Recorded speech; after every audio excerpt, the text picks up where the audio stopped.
La Genèse, chapitre 30.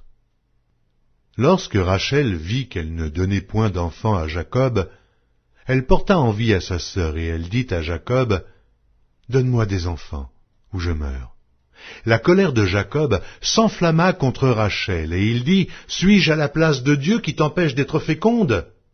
Elle dit, « Voici ma servante Bilha, va vers elle, qu'elle enfante sur mes genoux, et que par elle j'ai aussi des fils. » Et elle lui donna pour femme Bilha, sa servante, et Jacob alla vers elle.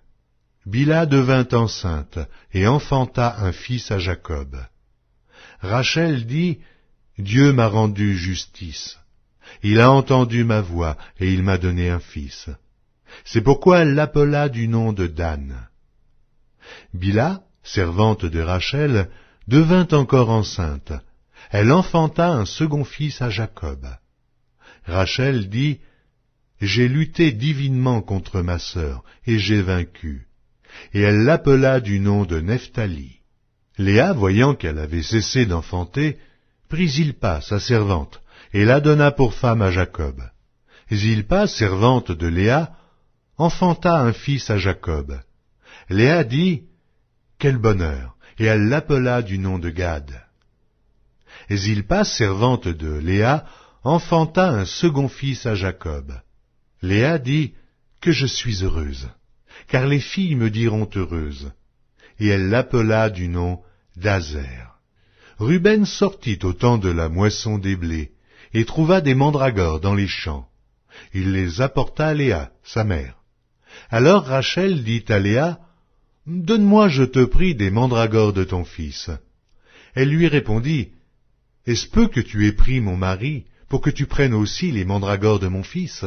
Et Rachel dit, « Eh bien, il couchera avec toi cette nuit pour les mandragores de ton fils. » Le soir, comme Jacob revenait des champs, Léa sortit à sa rencontre et dit, « C'est vers moi que tu viendras, car je t'ai acheté pour les mandragores de mon fils. » Et il coucha avec elle cette nuit.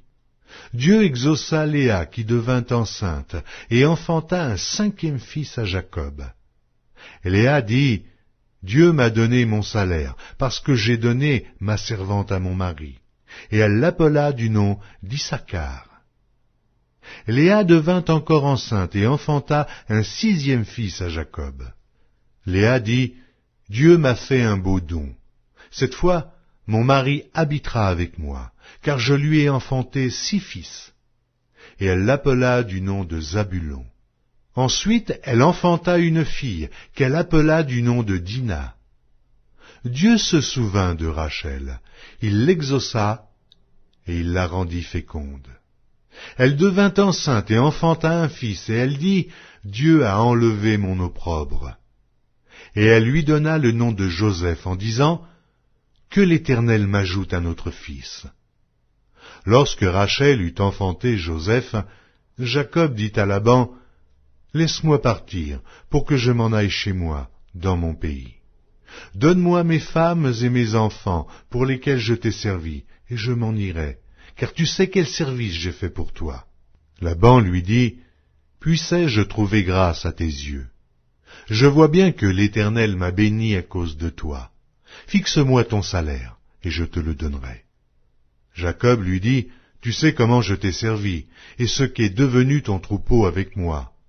Car le peu que tu avais avant moi, c'est beaucoup accru, et l'Éternel t'a béni sur mes pas.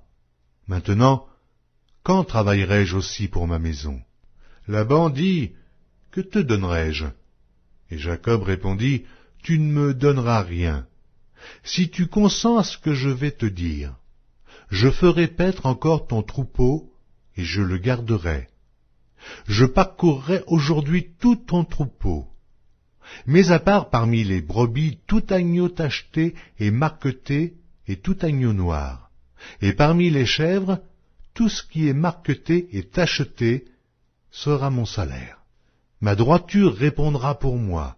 Demain, quand tu viendras voir mon salaire, tout ce qui ne sera pas tacheté et marqueté parmi les chèvres et noir parmi les agneaux, ce sera de ma part un vol. » Et Laban dit, « Eh bien, qu'il en soit selon ta parole. » Ce même jour, il mit à part les boucs rayés et marquetés, toutes les chèvres tachetées et marquetées, toutes celles où il y avait du blanc, et tout ce qui était noir parmi les brebis, il les remit entre les mains de ses fils. Puis il mit l'espace de 3 journées de chemin entre lui et Jacob fit paître le reste du troupeau de Laban. Jacob prit des branches vertes de peuplier, d'amandier et de platane. Il y pela des bandes blanches, mettant à nu le blanc qui était sur les branches. Puis il plaça les branches qu'il avait pelées dans les auges, dans les abreuvoirs, sous les yeux des brebis qui venaient de boire. Puis il plaça les branches qu'il avait pelées dans les auges, dans les abreuvoirs, sous les yeux des brebis qui venaient boire, pour qu'elles entrassent en chaleur en venant boire. Les brebis entraient en chaleur près des branches, et elles faisaient des petits rayés, tachetés et marquetés. Jacob séparait les agneaux, et il mettait ensemble tout ce qui était rayé, et tout ce qui était noir dans le troupeau de Laban.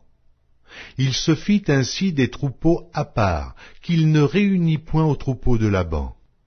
Toutes les fois que les brebis vigoureuses entraient en chaleur, Jacob plaçait les branches dans les auges, sous les yeux des brebis, pour qu'elles entrassent en chaleur près des branches. Quand les brebis étaient chétives, il ne les plaçait point, de sorte que les chétives étaient pour Laban et les vigoureuses pour Jacob. Cet homme devint de plus en plus riche. Il eut du menu bétail en abondance, des servantes et des serviteurs, des chameaux et des ânes.